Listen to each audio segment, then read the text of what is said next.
የውጭ ሀገር ህይወት እንደምታስበው ቀላል አይደለም። ለምሳሌ ስነግርህ የውጭ ሀገር ኑሮ ማለት ቂጡ በተቀደደ ጄሪካ ውሃ ከወንዝ እየቀዱ ወደ ቤት ማመላለስ ማለት ነው። ከወንዝ የቀዳውን ውሃ በቀዳዳው ተንጠባጥቦ እንዳያልቅ በፍጥነት እየሮጠ ወደ ቤት ይዞ መሄድ አለበት። ቤት ሲደርስ ግን ግማሹ ፈሶ አልቋል። በቂ አይደለም። የተረፈችውን ውሃ ወደ በርሚል ገልብጦ ድጋሚ ወደ ወንዝ መውረድ አለበት። ምክንያቱም በርሚል ውስጥ ያለው ውሃ አገልግሎት ላይ የሚውል ነው።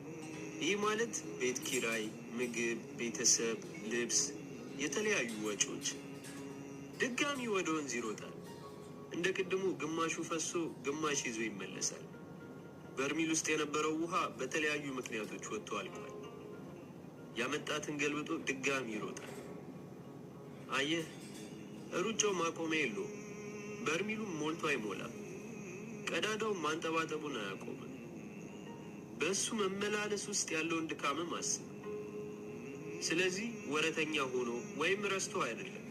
እንደውም አንተ እየደወልክ ማበረታታት፣ ተስፋ መስጠት አለብን። ውጭ ሀገር ህይወት እንደምታስበው ቀላል አይደለም። የምር ይሄ ቪዲዮ ለሁሉም ስደተኛ ላይ ላለ አውሮፓም ሆን አረብ ሀገርም ሆን ብቻ የትኛውም ስደት ብለ የወጣ ሰው ሞልቶ አይሞላለትም። አሁን በአውሮፓ ሰው አውሮፓ ስለሆነ ብቻ ሰው ብር የሚያገኝ ይመስለዋል። እኔ ብዙ ጓደኞች አሉኝ፣ ብዙዎቹን ጠይቃለሁ። ከሞላ ጎደል አንዳንድ ቤተሰቦችም አሉኝ እና በዲስካሽን እናደርጋለን ሁሌና ሰርተ ቢል ራሱ የምትከፍለው አሁን እንዴ ከሌ ኤሮፕ ነው ያለችው፣ ግን ለምንድን ነው ብር ማትልክልኝ? ግን እሷ የምትኖረው ራሷ ነው የምታውቀው፣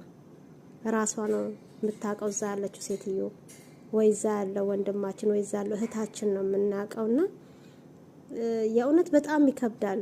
እንደዛው አረብ ሀገርም ቢሆን እንደዛ በቃ ወጣ ብላ ቅጠሉን ሽምጥጥ አድርጋ ብር የምታመጣ ነው የሚመስለው ለብዙ ሰውና የእውነት በጣም በቃ ሀሪፍ መልእክትን ይሄ ሰው የተናገረው ይሄ ልጅ የተናገረው እግዚአብሔር ይባርከው። የእውነት በቃ ብዙዎቹ ትራማ ውስጥ ይገባሉ፣ ብዙዎቹ ጭንቀት ውስጥ ይገባሉ፣ ብዙዎቹ ብዙ ነገር ይሆናሉ እና የስደተኛ የስደተኛ ልብ እውነት ተከፍቶ ቢታይ በጣም ብዙ መከራንና ብዙ ነገርን ተሸክሞ ነው የሚሄደው። እንደ የውጭ ሀገር እኮ የአውሮፓ ፓስፖርት መኖሪያ ፍቃድ ሁሉ ነገር እያላቸው እኮ አገራቸው ላይ ገብተው በቃ በየጸበል ገብተው እፎይ ብለው የሚኖሩ ብዙዎች አሉ። ምክንያቱም ቢል መክፈል አቅቷቸው ማለት ነው። በቃ በእዳ